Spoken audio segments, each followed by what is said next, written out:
आजादी के 75 वर्ष पूर्ण होने पर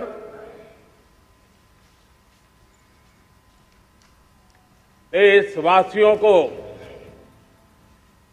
अनेक अनेक शुभकामनाएं। बहुत बहुत बधाई। न सिर्फ हिंदुस्तान का हर कोना, लेकिन दुनिया के हर कोने में आज किसी न किसी रूप में भारतीयों के द्वारा या भारत के प्रति अपार प्रेम रखने वालों के द्वारा विश्व के हर कोने में यह हमारा तिरंगा आन बान शान के साथ लहरा रहा है। मैं विश्व भर में फैले हुए भारत प्रेमियों को, भारतीयों को आजादी के इस अमृत महोत्सव की बहुत बहुत बधाई देता हूं। आज का ये दिवस ऐतिहासिक दिवस है। एक पुण्य पड़ाव, एक नई राह, एक नए संकल्प और नए सामर्थ्य के साथ कदम बढ़ाने का ये शुभ अवसर है।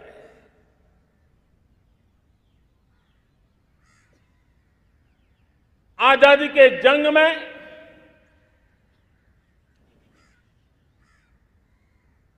गुलामी का पूरा कालखंड संघर्ष में बीता है। हिंदुस्तान का कोई कोना ऐसा नहीं था, कोई काल ऐसा नहीं था जब देशवासियों ने सैकड़ों सालों तक गुलामी के खिलाफ जंग न किया हो, जीवन न खपाया हो, यातनाएं न झेली हो, आहुति न दी हो। आज हम सब देशवासियों के लिए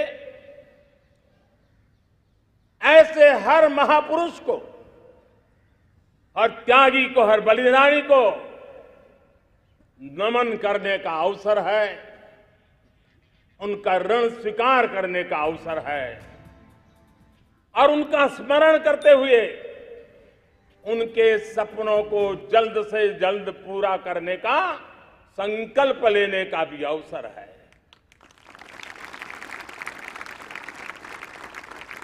हम सभी देशवासी कृतज्ञ हैं पूज्य बापू के, नेताजी सुभाष चंद्र बोस के, बाबा साहब आंबेडकर के, वीर सावरकर के, जिन्होंने कर्तव्य पथ पर जीवन को खपा दिया। कर्तव्य पथ ही उनका जीवन पथ रहा।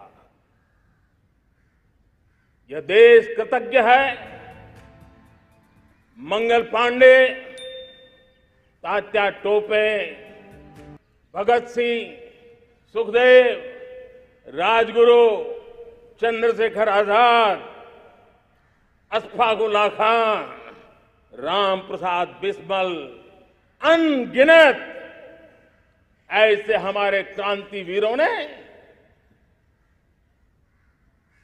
अंग्रेजों की हुकूमत की नींव हिला दी थी।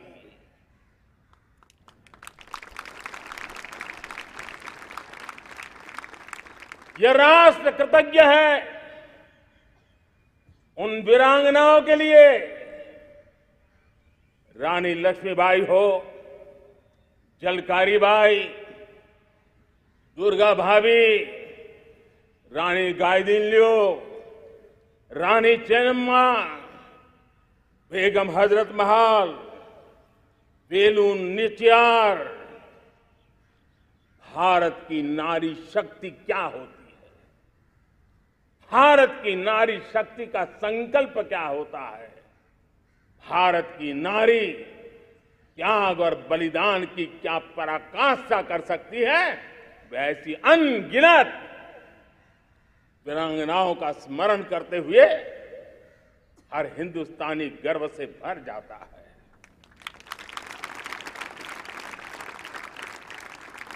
आजादी का जंग भी लड़ने वाले और आजादी के बाद देश बनाने वाले भी, डॉक्टर राजेंद्र प्रसाद जी हो,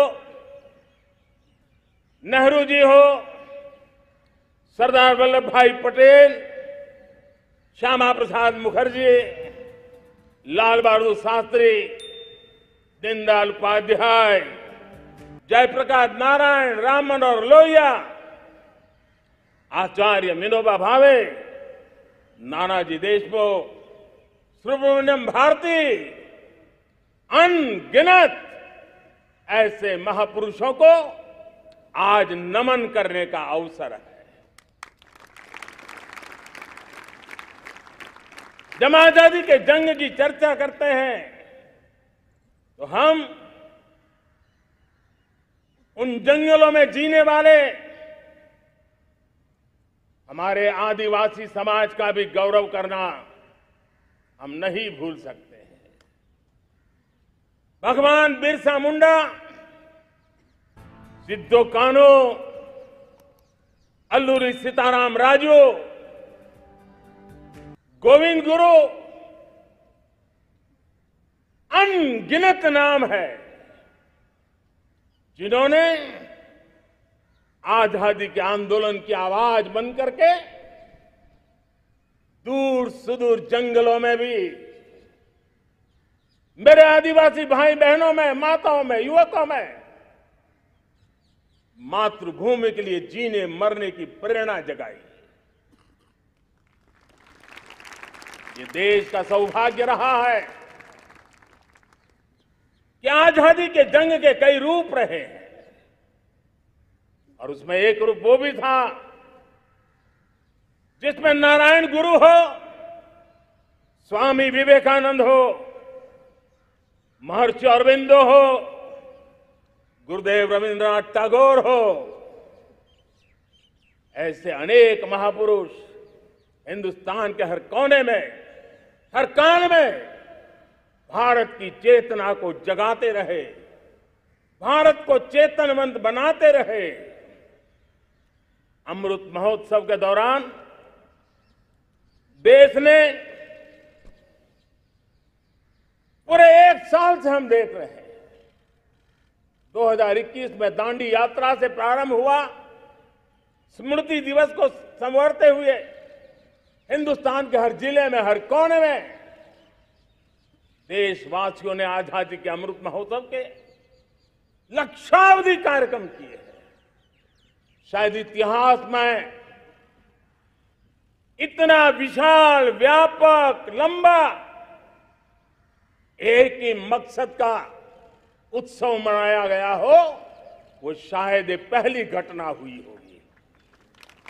और हिंदुस्तान के हर कोने में उन सभी महापुरुषों को याद करने का प्रयास किया गया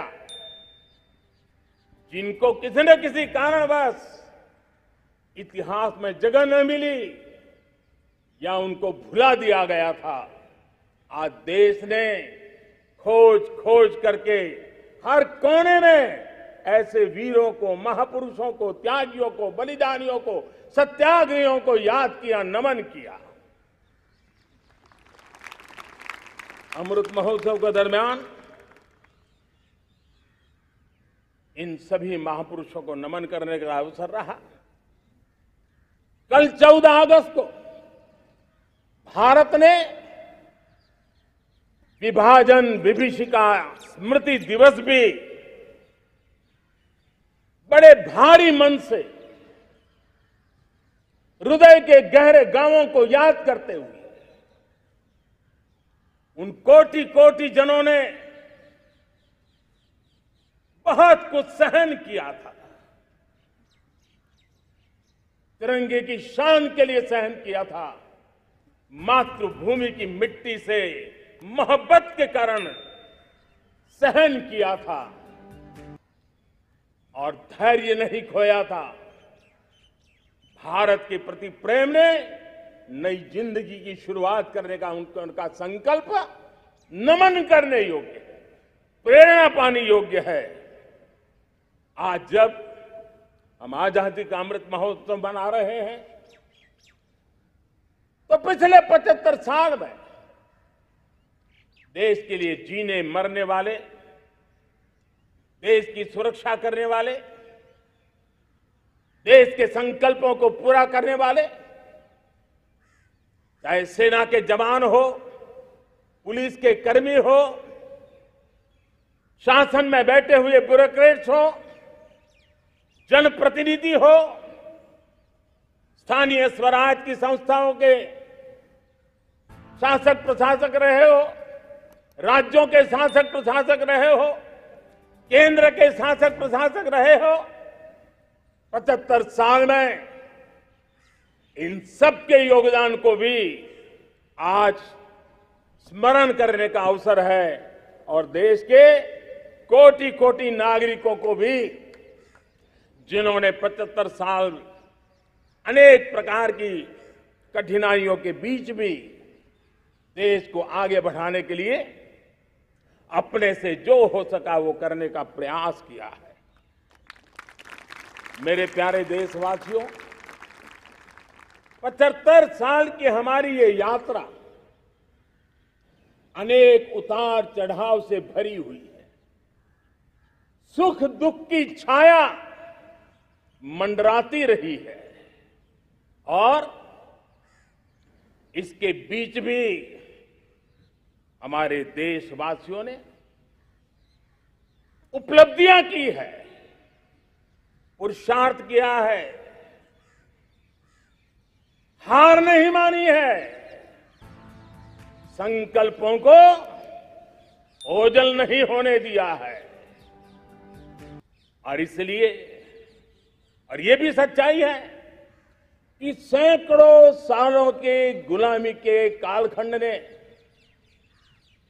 भारत के मन को, भारत के मानवीय की भावनाओं को गहरे घाव किए थे, गहरी चोटें पहुंचाई थी, लेकिन उसके भीतर एक जिद भी थी, एक जिजीविषा भी थी, एक जुनून भी था, एक जोम भी था।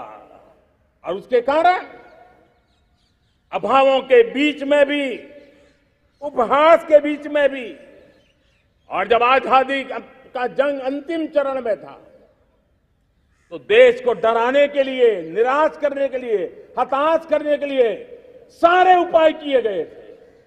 अगर आजादी आई, अंग्रेज चले जाएंगे तो देश टूट जाएगा, बिखर जाएंगे, लोग अंदर अंदर लड़ करके मर जाएंगे, कुछ नहीं बचेगा, अंधकार युग में भारत चला जाएगा। न जाने क्या क्या आशंकाएं व्यक्त की गई थी, लेकिन उनको पता नहीं था ये हिंदुस्तान की मिट्टी है, इस मिट्टी में वो सामर्थ्य है जो शासकों से भी परे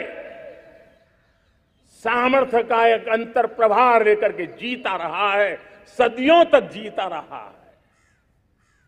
और उसी का परिणाम है, हमने क्या कुछ नहीं झेला।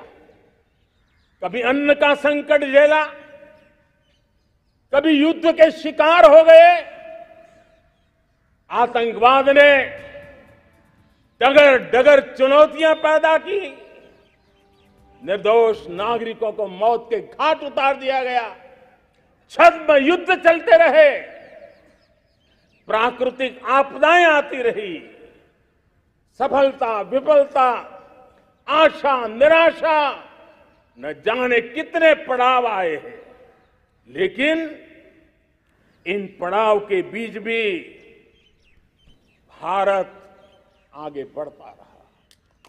भारत की विविधता, जो औरों को भारत के लिए बोझ लगती थी, वो भारत की विविधता ही भारत की एक अनमोल शक्ति है, शक्ति का एक अटूट प्रवाह है।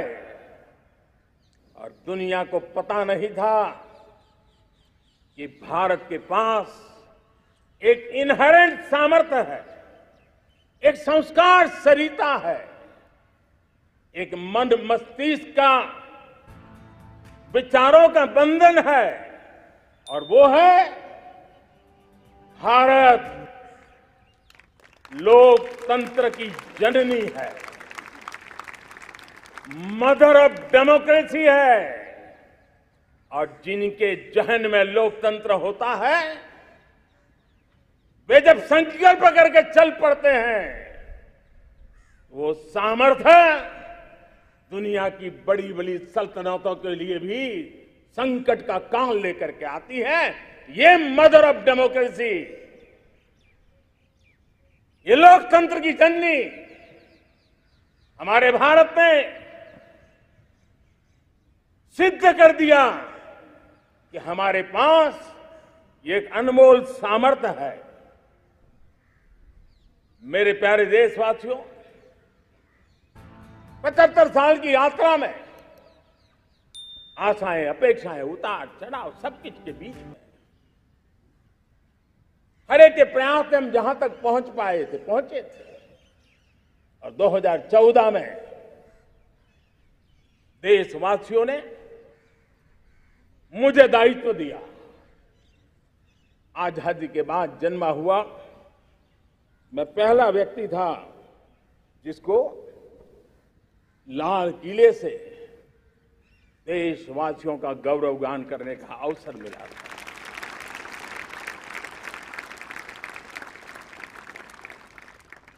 लेकिन मेरे दिल में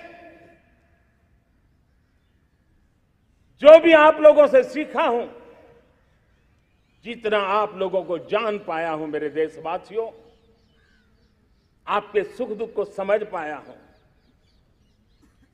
देश की आशा अपेक्षाओं के भीतर वो कौन सी आत्मा बसती है, उसको जितना मैं समझ पाया हूं, उसको लेकर के मैंने अपना पूरा कालखंड देश के उन लोगों को एम्पावर करने में खपाया।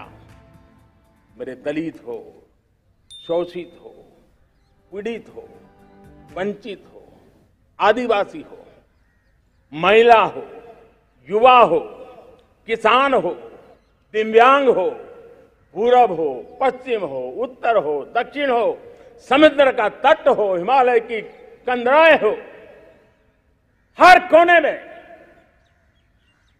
महात्मा गांधी का जो सपना था आखिर इंसान की चिंता करने का, महात्मा गांधी जी जो आकांक्षा थी अंतिम छोर पर बैठे हुए व्यक्ति को समर्थ बनाने की, मैंने अपने आप को उसके लिए समर्पित किया। और उन 8 साल का नतीजा और आजादी के इतने दशकों का अनुभव आज 75 साल के बाद जब अमृत काल की ओर कदम रख रहे हैं, अमृत काल की ये पहली प्रभात है, तब मैं एक ऐसे सामर्थ्य को देख रहा हूं और जिससे मैं गर्व से भर जाता हूं। देशवासियों, मैं आज देश का सबसे बड़ा सौभाग्य ये देख रहा हूं कि भारत का जनमन आकांक्षी जनमन है, एस्पिरेशनल सोसाइटी किसी भी देश की बहुत बड़ी अमानत होती है। और हमें गर्व है कि आज हिंदुस्तान के हर कोने में, हर समाज के हर वर्ग में, हर तबके में आकांक्षाएं उफान पर है। देश का हर नागरिक चीजें बदलना चाहता है, बदलते देखना चाहता है, लेकिन इंतजार करने को तैयार नहीं है, अपनी आंखों के सामने देखना चाहता है, कर्तव्य से जुड़ करके करना चाहता है, वो गति चाहता है, वो प्रगति चाहता है। 75 साल में संजोए हुए सारे सपने अपने ही आंखों के सामने पूरा करने के लिए वो लालायित है, उत्साहित है, उतावला भी है। कुछ लोगों को इसके कारण संकट हो सकता है, क्योंकि जब एस्पिरेशनल सोसाइटी होती है तब सरकारों को भी तलवार की धार पे चलना पड़ता है, सरकारों को भी समय के साथ दौड़ना पड़ता है। और मुझे विश्वास है, चाहे केंद्र सरकार हो, राज्य सरकार हो, स्थानीय स्वराज की संस्थाएं हो, किसी भी प्रकार की शासन व्यवस्था क्यों न हो, हर किसी को इन एस्पिरेशनल सोसाइटी को एड्रेस करना पड़ेगा। उनकी आकांक्षाओं के लिए हम ज्यादा इंतजार नहीं कर सकते। हमारे इस एस्पिरेशनल सोसाइटी ने लंबे अरसे तक इंतजार किया है, लेकिन अब वो अपनी आने वाली पीढ़ी को इंतजार में जीने के लिए मजबूर करने को तैयार नहीं है। और इसलिए ये अमृत काल का पहली प्रभात हमें उस एस्पिरेशनल सोसाइटी की आकांक्षाओं को पूरा करने के लिए एक बहुत बड़ा सुनहरा अवसर लेकर के आई है। मेरे प्यारे देशवासियों, हमने पिछले दिनों देखा है, एक और ताकत का हमने अनुभव किया है, और वो है भारत में एक सामूहिक चेतना का पुनर्जागरण हुआ है। एक सामूहिक चेतना का पुनर्जागरण आजादी के इतने संघर्ष में से जो अमृत था वो अब संजोया जा रहा है, परिवर्तित हो रहा है, पुरुषार्थ की पराकाष्ठा जुड़ रही है और सिद्धि का मार्ग नजर आ रहा है। ये चेतना, मैं समझता हूं कि चेतना का जागरण, ये पुनर्जागरण, ये हमारी सबसे बड़ी अमानत है। और ये पुनर्जागरण देखिए, 10 अगस्त तक लोगों को पता तक नहीं होगा शायद कि देश के भीतर कौन सी ताकत है, लेकिन पिछले 3 दिन से जिस प्रकार से तिरंगे झंडे को लेकर के, तिरंगा की यात्रा लेकर के देश चल पड़ा है, बड़े बड़े सोशल साइंस के एक्सपर्ट्स वे भी शायद कल्पना नहीं कर सकते कि मेरे भीतर के अंदर कितने, मेरे देश के भीतर कितना बड़ा सामर्थ्य है, एक तिरंगे झंडे ने दिखा दिया है। यह पुनर्चेतना, पुनर्जागरण का पल है। ये लोग समझ नहीं पाए हैं, जब देश जनता कर्फ्यू के लिए हिंदुस्तान का हर कोना निकल पड़ता है, तब उस चेतना की अनुभूति है। जब देश ताली थाली बजा करके कोरोना वॉरियर के साथ कंधे से कंधा मिला करके खड़ा हो जाता है, तब चेतना की अनुभूति होती है। जब दिया जला करके कोरोना वॉरियर की शुभकामना देने के लिए देश निकल पड़ता है, तब उस चेतना की अनुभूति होती है। दुनिया कोरोना के कालखंड में वैक्सीन लेना या न लेना, वैक्सीन काम का है कि नहीं है, उस उलझन में जी रहा था। उस समय मेरे देश के गांव गरीब भी 200 करोड़ डोज दुनिया को चौंका देने वाला काम करके दिखा देते हैं। यही चेतना है, यही सामर्थ्य है। इस सामर्थ्य ने आज देश को एक नई ताकत दी है। मेरे प्यारे भाइयों बहनों, तीसरा एक महत्वपूर्ण सामर्थ्य मैं देख रहा हूं, जैसे एस्पिरेशनल सोसाइटी, जैसे पुनर्जागरण, वैसे ही आजादी के इतने दशकों के बाद पूरे विश्व का भारत की तरफ देखने का नजरिया बदल चुका है। विश्व भारत की तरफ गर्व से देख रहा है, अपेक्षा से देख रहा है।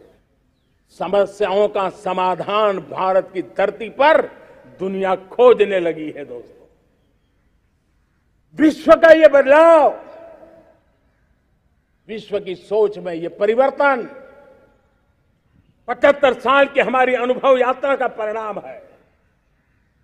हम जिस प्रकार से संकल्पों लेकर चल पड़े हैं, दुनिया इसे देख रही है और आखिरकार विश्व भी उम्मीदें लेकर के जी रहा है। उम्मीदें पूरे करने का सामर्थ्य कहां पड़ा है, वो उसे दिखने लगा है। मैं इसे त्रिशक्ति के रूप में देखता हूं, 3 सामर्थ्य के रूप में देखता हूं। और ये त्रिशक्ति है एस्पिरेशन की, पुनर्जागरण की और विश्व की उम्मीदों की। और इसे पूरा करने के लिए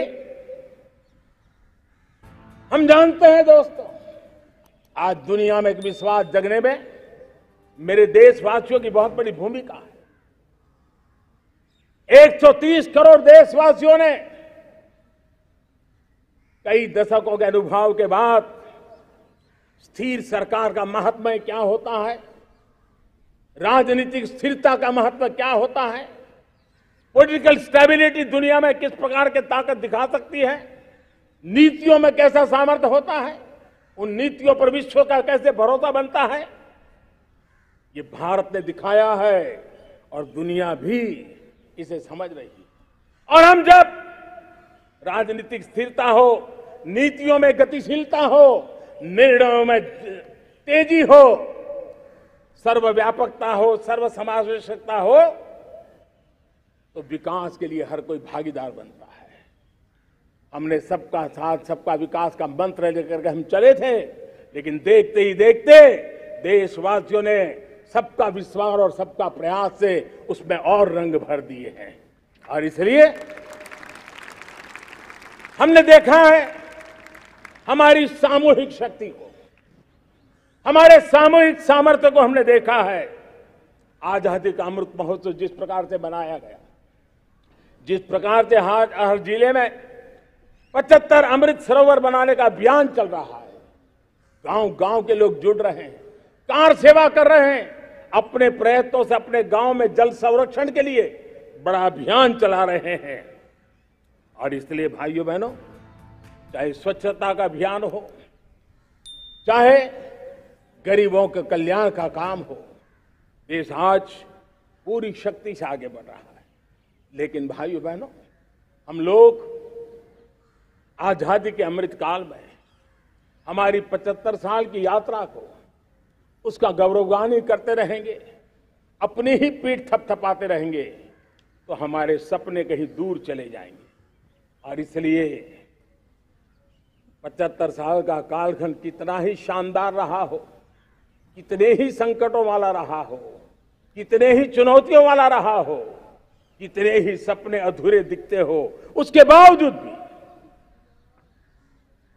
आज जब हम अमृत काल में प्रवेश कर रहे हैं, अगले 25 वर्ष हमारे देश के लिए अत्यंत महत्वपूर्ण है।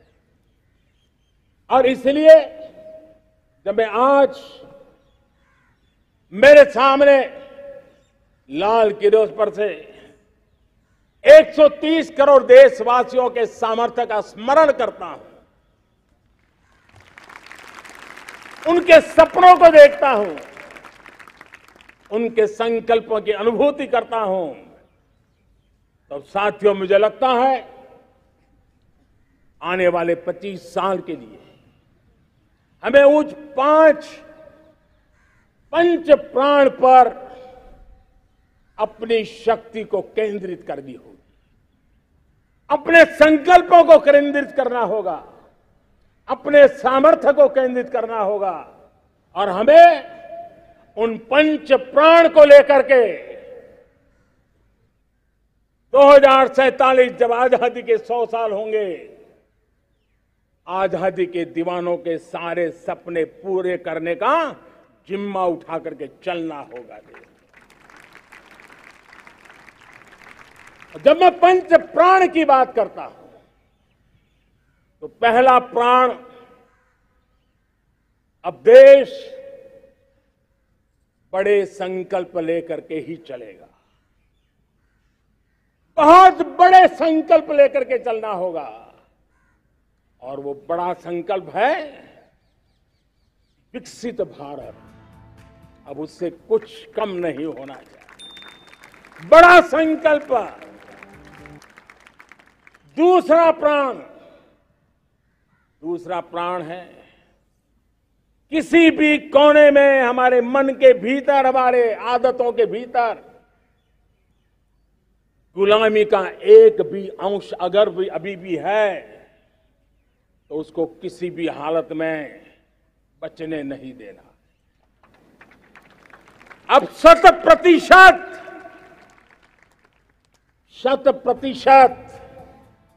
सैकड़ों साल की गुलामी ने जहां हमें जकड़ कर रखा है, हमारे मनोभाव को बांध करके रखा हुआ है, हमारी सोच में विकृतियां पैदा करके रखी है, हमें गुलामी की छोटी चीज भी कहीं नजर आती है, हमारे भीतर नजर आती है, हमारे आसपास नजर आती है, हमें उससे मुक्ति पानी ही होगी। ये हमारा दूसरी प्राण शक्ति है। तीसरी प्राण शक्ति, हमें हमारी विरासत पर गर्व होना चाहिए। हमारी विरासत के प्रति, क्योंकि यही विरासत है जिसने कभी भारत को स्वर्णिम काल दिया था, और यही विरासत है जो समयानुकूल परिवर्तन करने की आदत रखती है।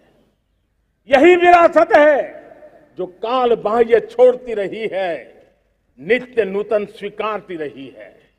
और इसलिए इस विरासत के प्रति हमें गर्व होना चाहिए। चौथा प्राण, वो भी उतना ही महत्वपूर्ण है, और वो है एकता और एकजुटता। 130 करोड़ देशवासियों में एकता, न कोई अपना न कोई पराया।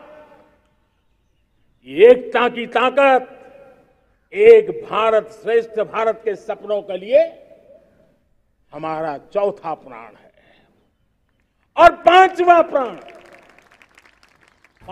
प्राण है नागरिकों का कर्तव्य। नागरिकों का कर्तव्य जिसमें प्रधानमंत्री भी बाहर नहीं होता है, मुख्यमंत्री भी बाहर नहीं होता है, वो भी नागरिक है। नागरिकों का कर्तव्य, यह हमारे आने वाली 25 साल के सपनों को पूरा करने के लिए एक बहुत बड़ी प्राण शक्ति है। मेरे प्यारे देशवासियों, जब सपने बड़े होते हैं,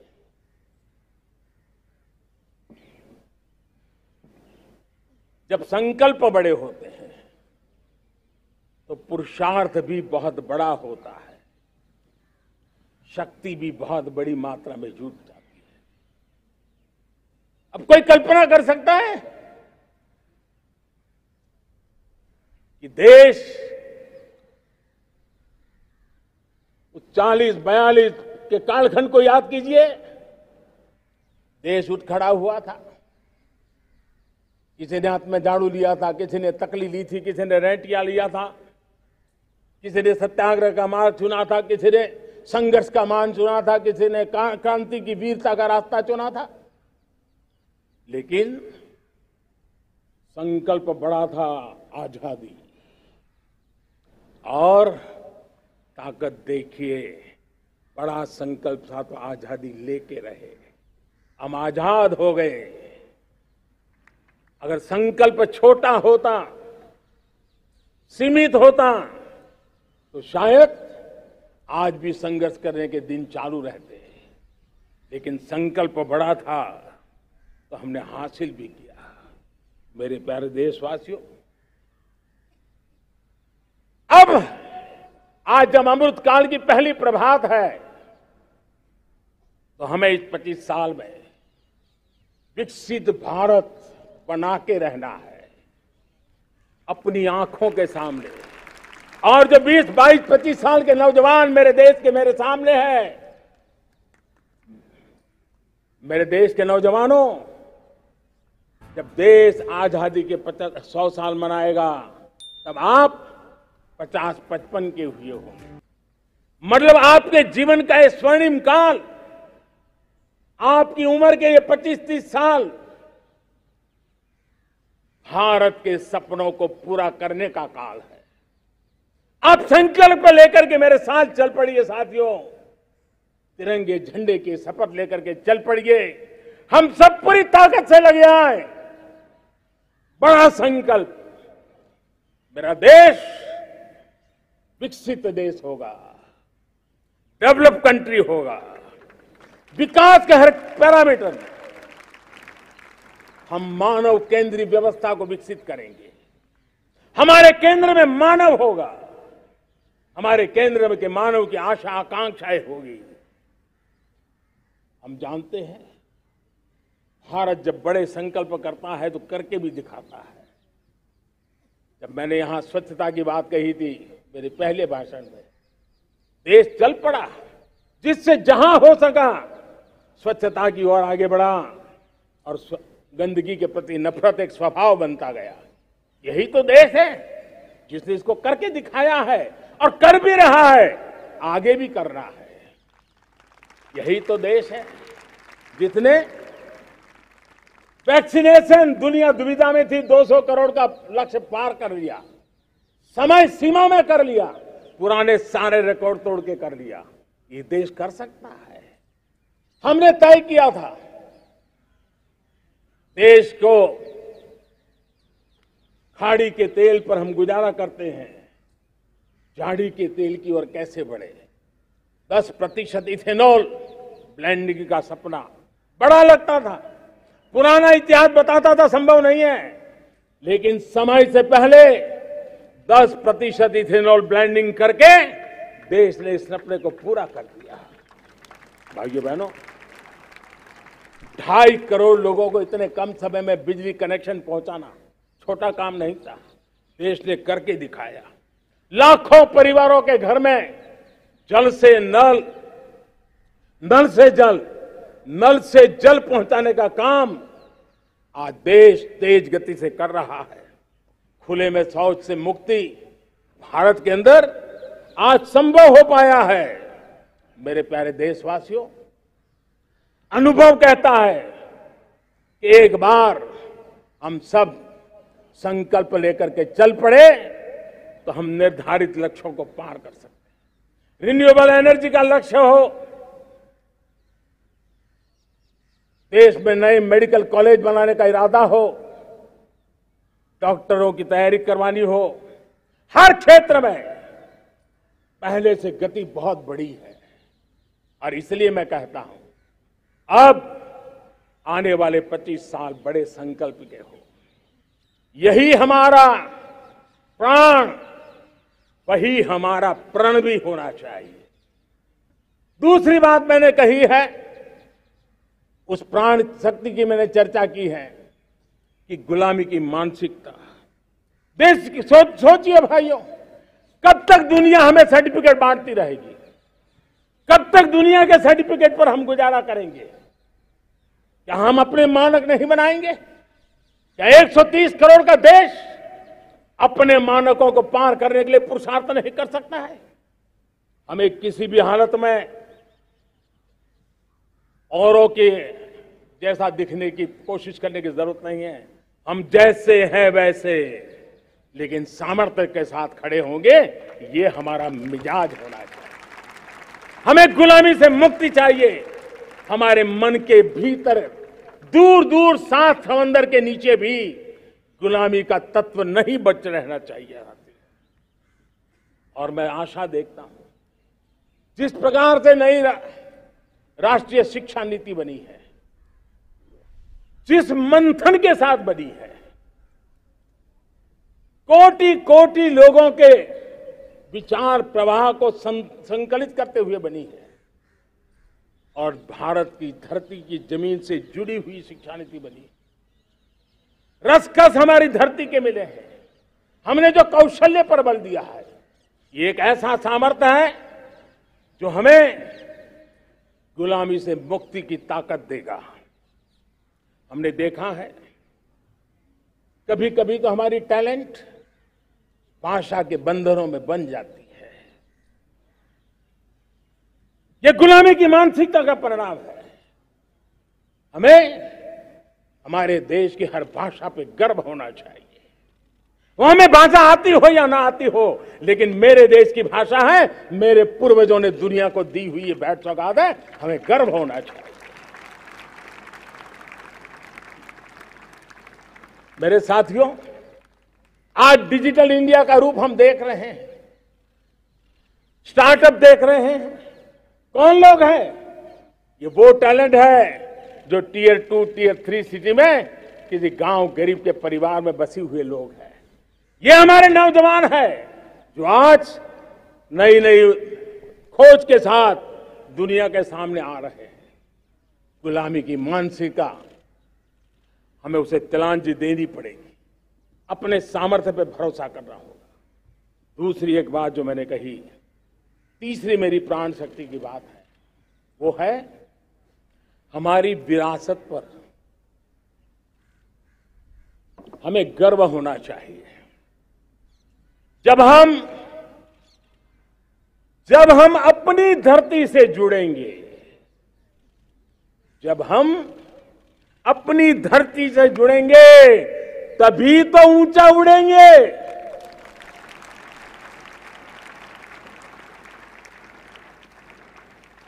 और जब हम ऊंचा उड़ेंगे तो हम विश्व को भी समाधान दे पाएंगे।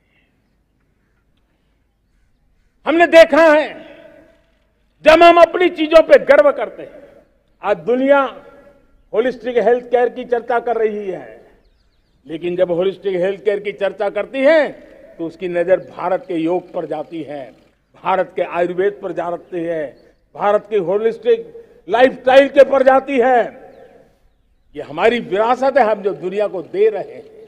दुनिया आज उससे प्रभावित हो रही है। अब हमारी ताकत देखिए, हम वो लोग हैं जो प्रकृति के साथ जीना जानते हैं, प्रकृति को प्रेम करना जानते हैं। आज विश्व पर्यावरण की जो समस्याओं से जूझ रहा है, हमारे पास वो विरासत है। ग्लोबल वार्मिंग की समस्याओं के समाधान का रास्ता हम लोगों के पास है, हमारे पूर्वजों ने दिया हुआ है। जब हम लाइफस्टाइल की बात करते हैं, एनवायरमेंट फ्रेंडली लाइफस्टाइल की बात करते हैं, हम लाइफ मिशन की बात करते हैं, तो दुनिया का ध्यान आकर्षित करते हैं। हमारे पास ये सामर्थ्य है। हमारा बड़ा धान, मोटा धान, मिलेट, हमारे यहां तो घर घर की चीज रही है। ये हमारी विरासत है। हमारे छोटे किसानों के परिश्रम से छोटी छोटी जमीन के टुकड़ों में फलने फूलने वाली हमारे धान। आज दुनिया अंतर्राष्ट्रीय स्तर पर मिलेट ईयर मनाने के लिए आगे बढ़ रही है। मतलब हमारी विरासत को आज दुनिया, हम उस पर गर्व करना सीखे। हमारे पास दुनिया को बहुत कुछ देना है। हमारे फैमिली वैल्यूज, विश्व के सामाजिक तनाव की जब चर्चा हो रही है, व्यक्तिगत तनाव की चर्चा होती है तो लोगों को योग दिखता है, सामूहिक तनाव की बात होती है तब भारत की पारिवारिक व्यवस्था दिखती है। संयुक्त परिवार की एक पूंजी सदियों से हमारी माताओं बहनों के त्याग बलिदान के कारण परिवार नाम की जो व्यवस्था विकसित हुई, ये हमारी विरासत है। इस विरासत पर हम गर्व कैसे करें? हम तो वो लोग हैं जो जीव में भी शिव देखते हैं।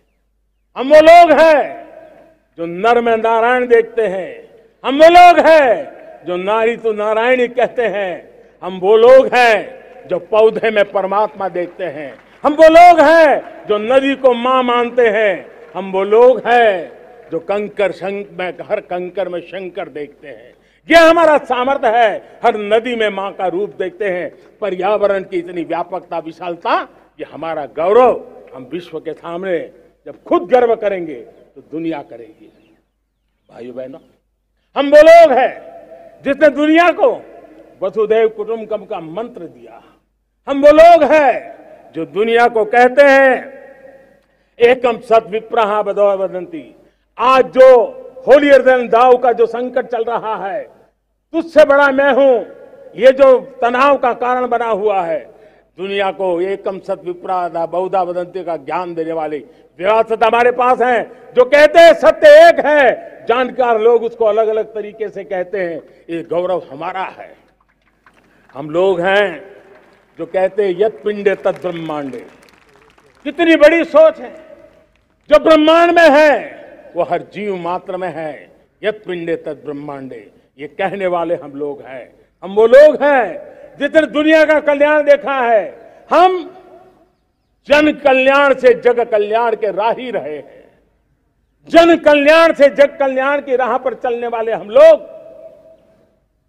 जब दुनिया की कामना करते हैं तब कहते हैं सर्वे अपनी सुखिनो संतु सर्वे संतु निरामया।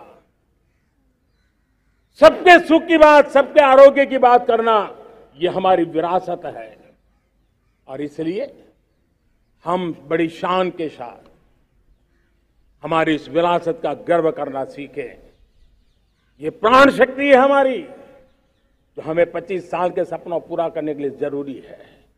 उसी प्रकार से मेरे प्यारे देशवासियों, एक और महत्वपूर्ण विषय है एकता, एकजुटता। इतने बड़े देश को, उसकी विविधता को हमें सेलिब्रेट करना है। इतने पंथ परंपराएं, ये हमारे आन बान शान है।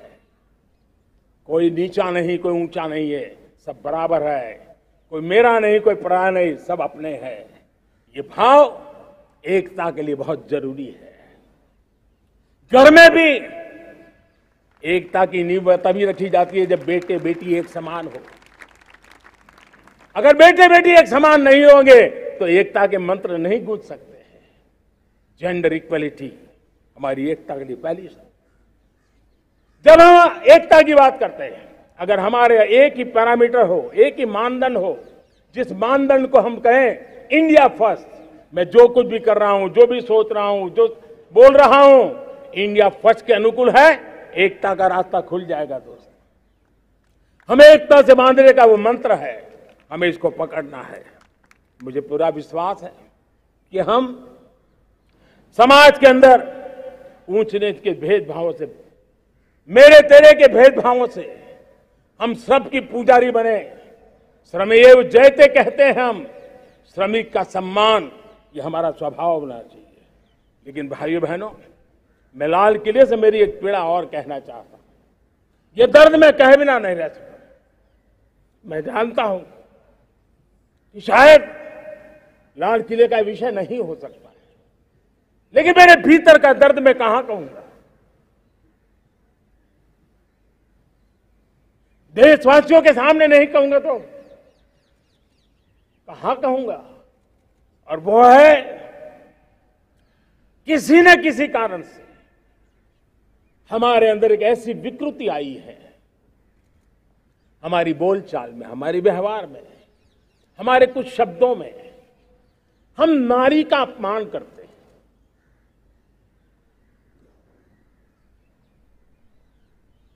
क्या हम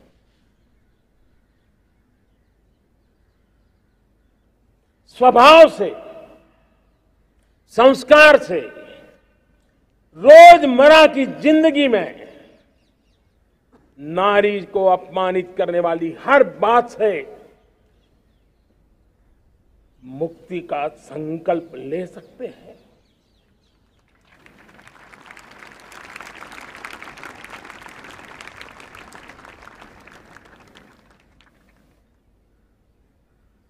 नारी का गौरव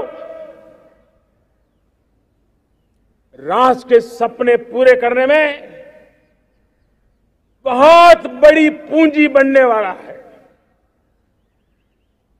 यह सामर्थ्य मैं देख रहा हूं और इसलिए मैं इस बात का आग्रही हूं। मेरे प्यारे देशवासियों, मैं 5वीं प्राण शक्ति की बात करता हूं और वो 5वीं प्राण शक्ति है नागरिक का कर्तव्य। दुनिया में जिन जिन देशों ने प्रगति की है, जिन जिन देशों ने कुछ अचीव किया है, व्यक्तिगत जीवन में भी जिसने अचीव किया है, कुछ बातें उभर करके सामने आती हैं। एक, अनुशासित जीवन। दूसरा, कर्तव्य के प्रति समर्पण। व्यक्ति की जीवन की सफलता हो, समाज की हो, परिवार की हो, राष्ट्र की हो, ये मूलभूत मार्ग है, ये मूलभूत प्राण शक्ति है। और इसलिए हमें कर्तव्य पर बल देना ही होगा। यह शासन का काम है कि बिजली 24 घंटे पहुंचाने के लिए प्रयास करे, लेकिन ये नागरिक का कर्तव्य है कि जितनी ज्यादा यूनिट बिजली बचा सकते बचाएं।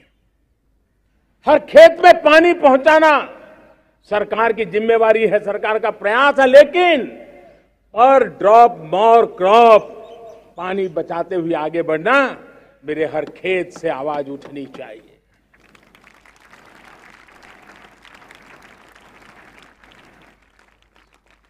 केमिकल मुक्त खेती, ऑर्गेनिक फार्मिंग, प्राकृतिक खेती, ये हमारा कर्तव्य है। साथियों, चाहे पुलिस हो या पीपल हो, शासक हो या प्रशासक हो, ये नागरिक कर्तव्य से कोई अछूता नहीं हो सकता है। हर कोई अगर नागरिक के कर्तव्यों को निभाएगा तो मुझे विश्वास है कि हम इच्छित लक्ष्य को प्राप्त करने में समय से पहले सिद्धि प्राप्त कर सकते हैं। मेरे प्यारे देशवासियों, आज महर्षि अरविंदो की जन्म जयंती भी है। मैं उस महापुरुष के चरणों में नमन करता हूं, लेकिन हमें उस महापुरुष को याद करना होगा जिन्होंने कहा था, स्वदेशी से स्वराज, स्वराज से सुराज। ये उनका मंत्र है। हम सबको सोचना होगा कि हम कब तक दुनिया के और लोगों पर निर्भर रहेंगे। क्या हमारे देश का अन्न की आवश्यकता हो, हम आउटसोर्स कर सकते हैं क्या? जब देश ने तय कर लिया कि हमारा पेट हम खुद भरेंगे, देश ने करके दिखाया कि नहीं दिखाया? एक बार संकल्प लेते हैं तो होता है दोस्त।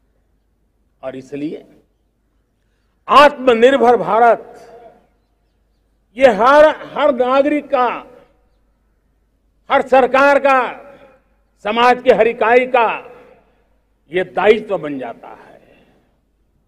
ये आत्मनिर्भर भारत, ये सरकारी एजेंडा, सरकारी कार्यक्रम नहीं है। ये समाज का जन आंदोलन है जिसे हमें आगे बढ़ाना है। मेरे साथियों, आज जब ये बात हमने सुनी, आजादी के 75 साल के बाद जिस आवाज को सुनने के लिए हमारे कान तरस रहे थे, 75 साल के बाद वो आवाज सुनाई दी है। 75 साल के बाद लाल किले पर से तिरंगे को सलामी देने का काम पहली बार मेड इन इंडिया तोप ने किया है। कौन हिंदुस्तानी होगा जिसको ये बात, एक आवाज उसे नई प्रेरणा, ताकत नहीं देगी? और इसलिए मेरे प्यारे भाई बहनों, मैं आज मेरे देश के सेना के जवानों का हृदय से अभिनंदन करना चाहता हूं।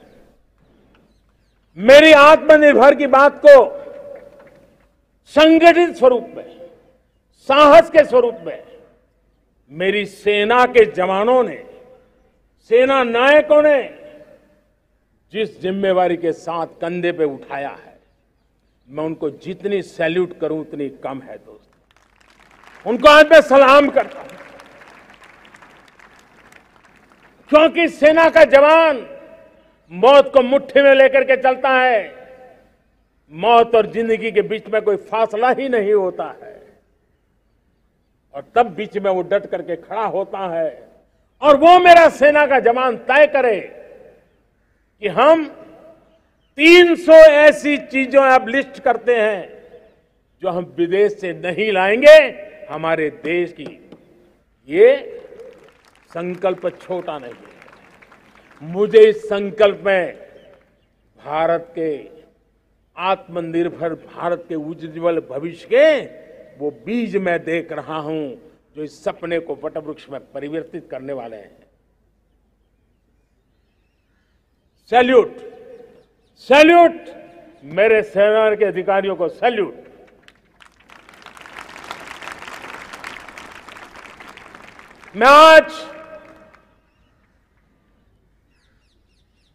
मैं मेरे छोटे छोटे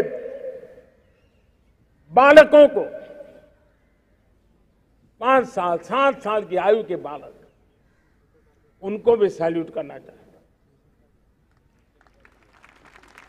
उनको भी सलाम करना चाहता हूं। जब देश के सामने चेतना जगी,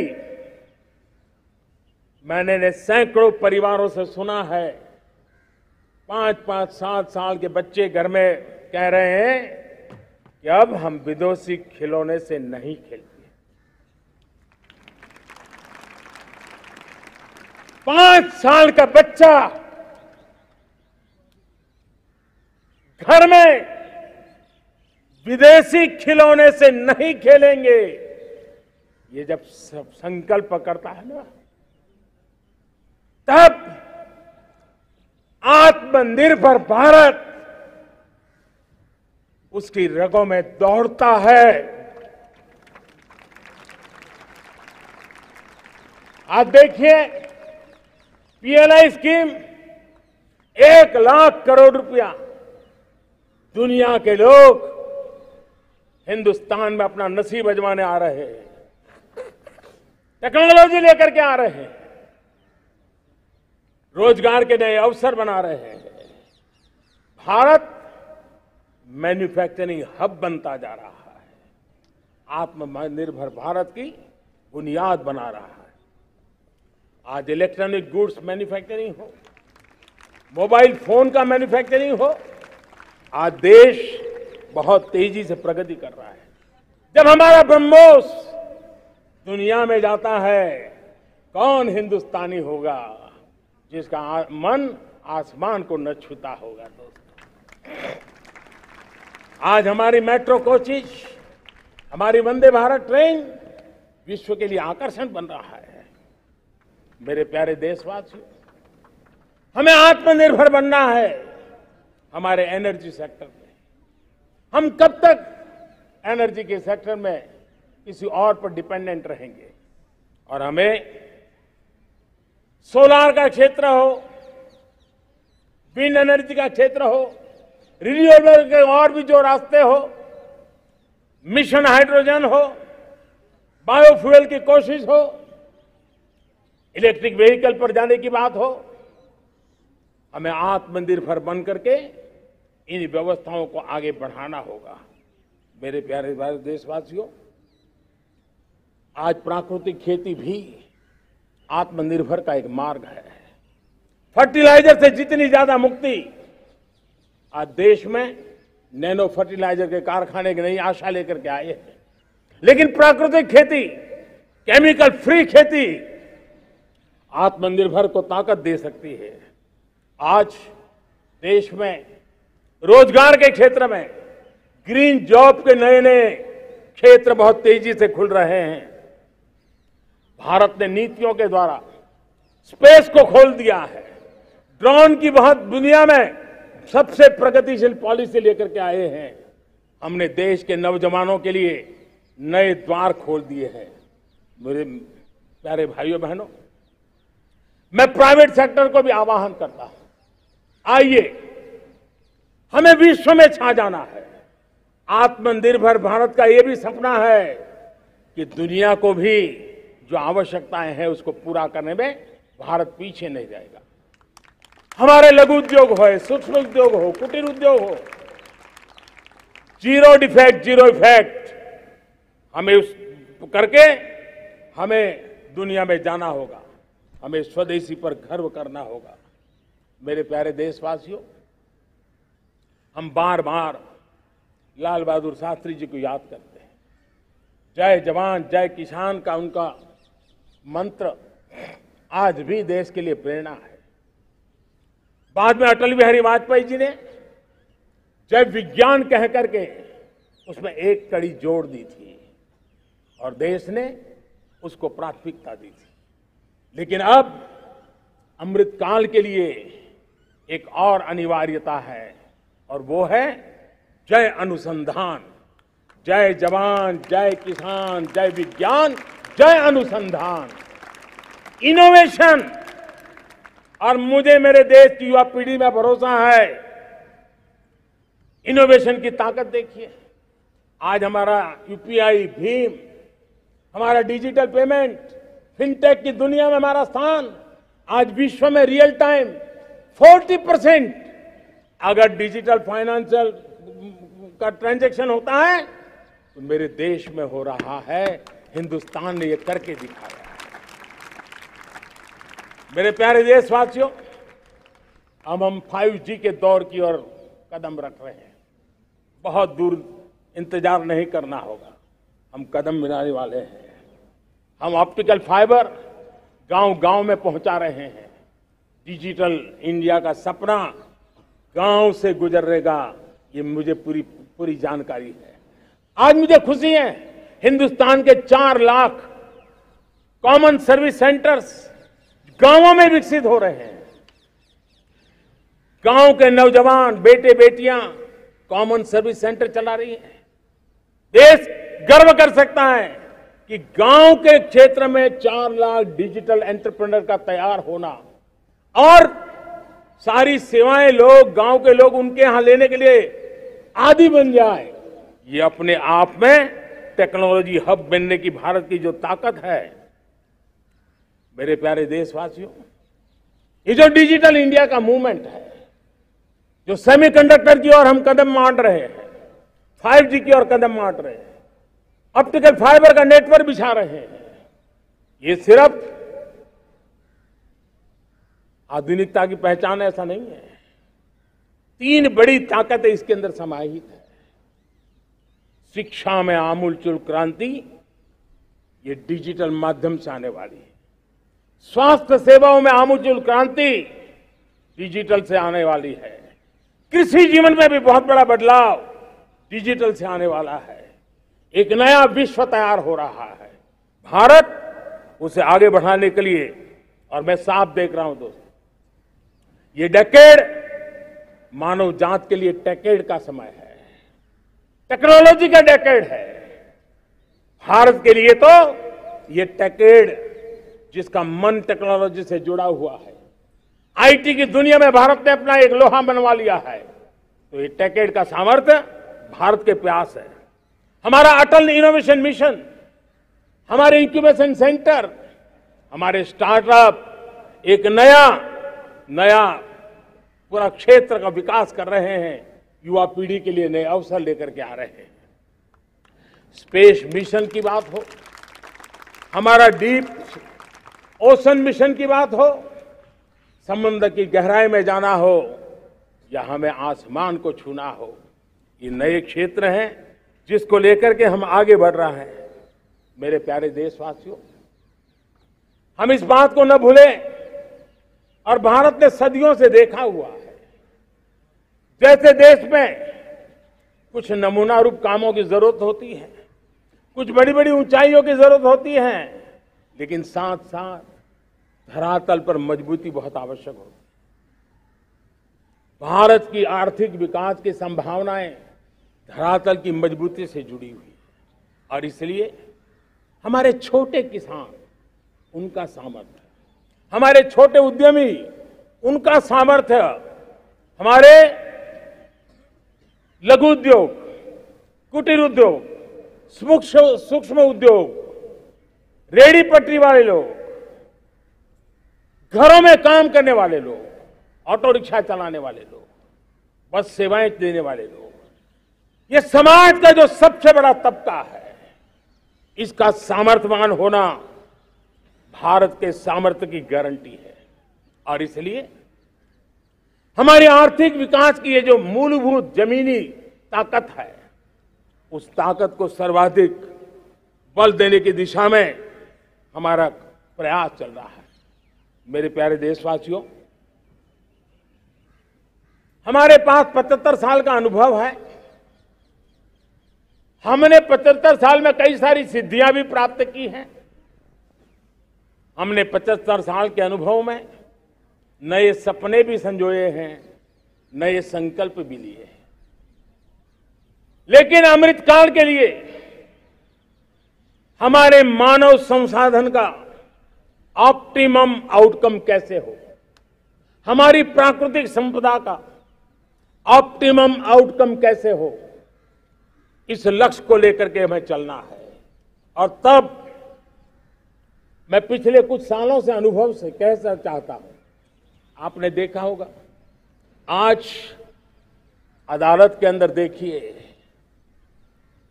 हमारी वकील के क्षेत्र में काम करने वाले हमारी नारी शक्ति किस ताकत के साथ नजर आ रही है।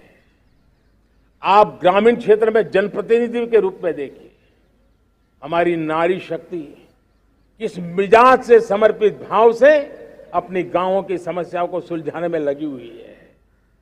आज ज्ञान का क्षेत्र देख लीजिए, विज्ञान का क्षेत्र देख लीजिए, हमारे देश की नारी शक्ति सिरमौर नजर आ रही है।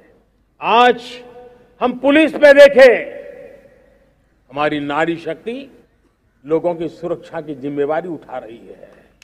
हम जीवन के हर क्षेत्र में देखें, खेलकूद का मैदान देखें या युद्ध की भूमि देखें, भारत की नारी शक्ति एक नए सामर्थ्य, नए विश्वास के साथ आगे आ रही है।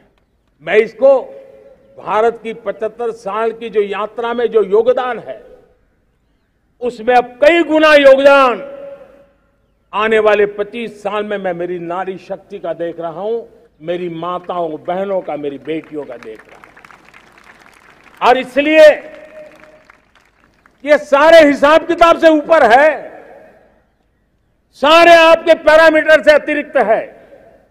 हम इस पर जितना ध्यान देंगे, हम जितने ज्यादा अवसर हमारी बेटियों को देंगे, जितनी सुविधाएं हमारी बेटियों के लिए केंद्रित करेंगे, आप देखना वो हमें बहुत कुछ लौटा करके देगी। वो देश को इस ऊंचाई पर ले जाएगी। इस अमृत काल में जो सपने पूरे करने में जो मेहनत लगने वाली है, अगर हमारी नारी शक्ति की मेहनत जुड़ जाएगी, व्यापक रूप से जुड़ जाएगी, तो हमारी मेहनत कम होगी, हमारा समय सीमा भी कम हो जाएगी, हमारे सपने और तेजस्वी होंगे, और ओजस्वी होंगे, और दैदीप्यमान होंगे। और इसलिए आइए साथियों, हम जिम्मेवारियों को लेकर आगे बढ़े। मैं आज भारत के संविधान के निर्माताओं का भी धन्यवाद करना चाहता हूं कि उन्होंने जो हमें फेडरल स्ट्रक्चर दिया है, उसके स्पिरिट को बनाते हुए, उसकी भावनाओं का आदर करते हुए हम कंधे से कंधा मिला करके इस अमृत काल में चलेंगे तो सपने साकार होकर के रहेंगे।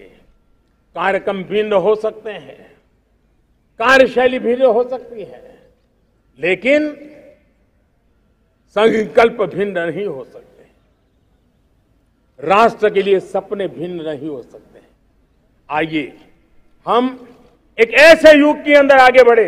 मुझे याद है जब मैं गुजरात का मुख्यमंत्री था, केंद्र में हमारे विचार की सरकार नहीं थी, लेकिन मेरे गुजरात में हर जगह पे मैं एक ही मंत्र लेके चलता था कि भारत के विकास के लिए गुजरात का विकास, भारत का विकास हम कहीं पर भी हो, हम सबके मन मस्तिष्क में रहना चाहिए। हमारे देश के कई राज्य हैं जिन्होंने देश को आगे बढ़ाने में बहुत भूमिका अदा की है, नेतृत्व किया है, कई क्षेत्रों में उदाहरण काम किए हैं। ये हमारे फेडरलिज्म को ताकत देते हैं। लेकिन आज समय की मांग है कि हमें कोऑपरेटिव फेडरलिज्म के साथ साथ कोऑपरेटिव कॉम्पिटिटिव फेडरलिज्म की जरूरत है। हमें विकास की स्पर्धा की जरूरत है। हर राज्य को लगना चाहिए वो राज्य आगे निकल गया, मैं इतनी मेहनत करूंगा, मैं आगे निकल जाऊंगा। उसने ये 10 अच्छे काम किए हैं, मैं 15 अच्छे काम करके दिखाऊंगा। उसने 3 साल में पूरा किया है, मैं 2 साल में करके दिखाऊंगा। हमारे राज्यों के बीच में, हमारी सर्विस सरकार की सभी इकाइयों के बीच में वो स्पर्धा का वातावरण चाहिए जो हमें विकास की नई ऊंचाइयों पर ले जाने के लिए प्रयास करे। मेरे प्यारे देशवासियों, इस 25 वर्ष का अमृतकाल के लिए जब हम चर्चा करते हैं, तब मैं जानता हूं चुनौतियां अनेक हैं, मर्यादाएं अनेक हैं, मुसीबतें भी हैं, बहुत कुछ है। हम इसको कम नहीं आंकते हैं, रास्ते खोजते हैं, लगातार कोशिश कर रहे हैं। लेकिन 2 विषयों को तो मैं यहां आज चर्चा करना चाहता हूं। चर्चा अनेक विषयों पर हो सकती है, लेकिन मैं अभी समय की सीमा के कारण 2 विषयों पर चर्चा करता हूं। और मैं मानता हूं हमारे इन सारी चुनौतियों को कारण, विकृतियों के कारण, बीमारियों के कारण इस 25 साल का अमृतकाल, उस पर शायद अगर हमने समय रहते नहीं चेते, समय रहते समाधान नहीं किए, तो वो ये विकराल रूप ले सकते हैं। और इसलिए मैं सबकी चर्चा न करते हुए 2 पर जरूर चर्चा करना चाहता हूं। एक है भ्रष्टाचार, दूसरा है भाई भतीजावाद, परिवारवाद। भारत जैसे लोकतंत्र में जहां लोग गरीबी से जूझ रहे हैं, जब एक तरफ से देखते हैं कि एक तरफ वो लोग हैं जिनके पास रहने के लिए जगह नहीं है, दूसरी पर वो तरह लोग हैं जिनको अपना चोरी किया हुआ माल रखने के लिए जगह नहीं है। ये स्थिति अच्छी नहीं है। और इसलिए हमें भ्रष्टाचार के खिलाफ पूरी ताकत से लड़ना है।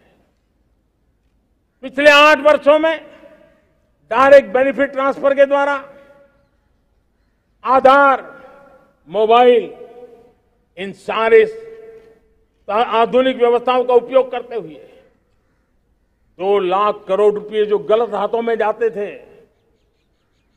उसको बचा करके देश की भलाई के लिए काम लगाने में हम सफल हुए हैं। जो लोग पिछली सरकारों में बैंकों को लूट लूट करके भाग गए, उनकी संपत्तियां जब्त कर करके वापस लाने की कोशिश कर रहे हैं। कईयों को जेलों में जीने के लिए मजबूर करके रखा हुआ है। हमारी कोशिश है जिन्होंने देश को लूटा है उनको लौटाना पड़े, वो स्थिति हम पैदा करेंगे। भाइयों बहनों, अब भ्रष्टाचार के खिलाफ मैं साफ देख रहा हूं कि हम एक निर्णायक कालखंड में कदम रख रहे हैं। बड़े बड़े चमरबंदी भी बच नहीं पाएंगे। इस मिजाज के साथ भ्रष्टाचार के खिलाफ एक निर्णायक कालखंड में अब हिंदुस्तान कदम रख रहा है। और मैं लाल किले की प्राचीर से बड़ी जिम्मेवारी के साथ कह रहा हूं। और इसलिए भाइयों बहनों, भ्रष्टाचार दीमक की तरह देश को खोखला कर रहा है। मुझे इसके खिलाफ लड़ाई लड़नी है, लड़ाई को तेज करना है, निर्णायक मोड़ पे लेकर के ही जाना है। तब मेरे 130 करोड़ देशवासी, आप मुझे आशीर्वाद दीजिए, आप मेरा साथ दीजिए। मैं आज आपसे साथ मांगने आया, आपका सहयोग मांगने आया हूं, ताकि मैं इस लड़ाई को लड़ पाऊं, इस लड़ाई को देश जीत पाए और सामान्य नागरिक की जिंदगी भ्रष्टाचार ने तबाह करके रखी हुई है। मैं मेरे इन सामान्य नागरिक की जिंदगी को फिर से शान बान शान के लिए जीने के लिए रास्ता बनाना चाहता हूं। और इसलिए मेरे प्यारे देशवासियों, ये चिंता का विषय है कि आज देश में भ्रष्टाचार के प्रति नफरत तो दिखती है, व्यक्त भी होती हैं, लेकिन कभी कभी भ्रष्टाचारियों के प्रति उदारता बरती जाती है। किसी भी देश में ये शोभा नहीं देगा। और कई लोग तो इतनी बेशर्मी तक चले जाते हैं कि कोर्ट में सजा हो चुकी हो, भ्रष्टाचारी सिद्ध हो चुका हो, जेल जाना तय हो चुका हो, जेल गुजार रहे हो, उसके बावजूद भी उनका महिमा मंडन करने में लगे रहते हैं, उनकी शान शौकत में लगे रहते हैं, उनकी प्रतिष्ठा बनाने में लगे रहते हैं। अगर जब तक समाज में गंदगी के प्रति नफरत नहीं होती है, स्वच्छता की चेतना जगती नहीं है। जब तक भ्रष्टाचार और भ्रष्टाचारी के प्रति नफरत का भाव पैदा नहीं होता है, सामाजिक रूप से उसको नीचा देखने के लिए मजबूर नहीं करते, तब तक एक मानसिकता खत्म होने वाली नहीं है। और इसलिए भ्रष्टाचार के प्रति भी और भ्रष्टाचारियों के प्रति भी हमें बहुत जागरूक होने की जरूरत है। दूसरी एक चर्चा मैं करना चाहता हूं, भाई भतीजावाद। और जब मैं भाई भतीजावाद, परिवारवाद की बात करता हूं तो लोगों को लगता है मैं सिर्फ राजनीतिक क्षेत्र की बात करता हूं। जी नहीं, दुर्भाग्य से राजनीतिक क्षेत्र की उस बुराई ने हिंदुस्तान की हर संस्थाओं में परिवारवाद को पोषित कर दिया है। परिवारवाद हमारी अनेक संस्थाओं को अपने में लपेटे हुए है और उसके कारण मेरे देश की टैलेंट को नुकसान होता है, मेरे देश के सामर्थ्य को नुकसान होता है। जिनके पास अवसर की संभावनाएं हैं, वो परिवारवाद, भाई भतीजे के बाद बाहर रह जाता है। भ्रष्टाचार का भी कारण ये भी एक बन जाता है, ताकि उसका कोई भाई भतीजे के कार्य आसरा नहीं है तो लगता है चलो भाई कहीं से खरीद करके के जगह बना लूं। इस परिवारवाद से, भाई भतीजावाद से हमें हर संस्थाओं में एक नफरत पैदा करनी पड़ी होगी, जागरूकता पैदा करनी होगी, तब हम हमारी संस्थाओं को बचा पाएंगे। संस्थाओं के उज्जवल भविष्य के लिए बहुत आवश्यक है। उसी प्रकार से राजनीति में भी परिवारवाद ने देश के सामर्थ्य को सबसे सारा अन्याय किया है। परिवारवादी राजनीति परिवार की भलाई के लिए होती है, उसको देश की भलाई से कोई लेना देना नहीं होता है। और इसलिए लाल किले की प्राचीर से तिरंगे झंडे के आन बान शान के नीचे भारत के संविधान का स्मरण करते हुए मैं देशवासियों को खुले मन से कहना चाहता हूं, आइए हिंदुस्तान के राजनीति के शुद्धिकरण के लिए भी, हिंदुस्तान की सभी संस्थाओं के शुद्धिकरण के लिए भी हमें देश को इस परिवारवादी मानसिकता से मुक्ति दिला करके योग्यता के आधार पर देश को आगे ले जाने की ओर बढ़ना होगा। यह अनिवार्यता है, वरना हर किसी का मन कुंठित रहता है कि मैं उसके लिए योग्य था, मुझे नहीं मिला क्योंकि मेरा कोई चाचा, मामा, पिता, दादा, दादी, नाना, नानी कोई वहां थे नहीं। ये मनस्थिति किसी भी देश के लिए अच्छी नहीं। मेरे देश के नौजवानों, मैं आपके उज्जवल भविष्य के लिए, आपके सपनों के लिए, मैं भाई भतीजावाद के खिलाफ लड़ाई में आपका साथ चाहता हूं। परिवारवादी राजनीति के खिलाफ लड़ाई में मैं आपका साथ चाहता हूं। ये संवैधानिक जिम्मेवारी मानता हूं मैं, ये लोकतंत्र की जिम्मेवारी मानता हूं मैं, ये लाल किले के प्राचीर से कही गई बात की ताकत में मानता हूं और इसलिए मैं आज आपका अवसर चाहता हूं। हमने देखा पिछले दिनों खेलों में, ऐसा तो नहीं है कि देश के पास पहले प्रतिभाएं नहीं रही होंगी, ऐसा तो नहीं है कि खेलकूद की दुनिया में हिंदुस्तान के नौजवान, हमारे बेटे बेटियां कुछ कर नहीं सकते, लेकिन सिलेक्शन भाई भतीजेवाद की चैनल से गुजरते थे और उसके कारण वो खेल के मैदान तक, उस देश तक तो पहुंच जाते थे।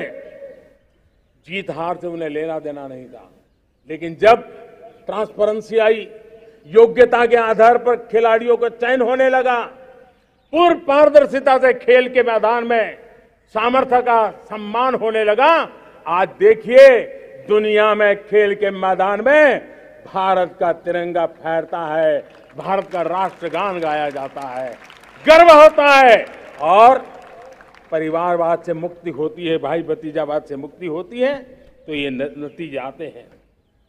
मेरे प्यारे देशवासियों, ये ठीक है, चुनौतियां बहुत हैं। अगर इस देश के सामने करोड़ों संकट हैं तो करोड़ों समाधान भी है, और मेरा 130 करोड़ देशवासियों पर भरोसा है। 130 करोड़ देशवासी निर्धारित लक्ष्य के साथ, संकल्प के प्रति समर्पण के साथ, जब 130 करोड़ देशवासी एक कदम आगे रखते हैं ना, तो हिंदुस्तान 130 करोड़ कदम आगे बढ़ जाता है। इस सामर्थ्य को लेकर के हमने आगे बढ़ना है।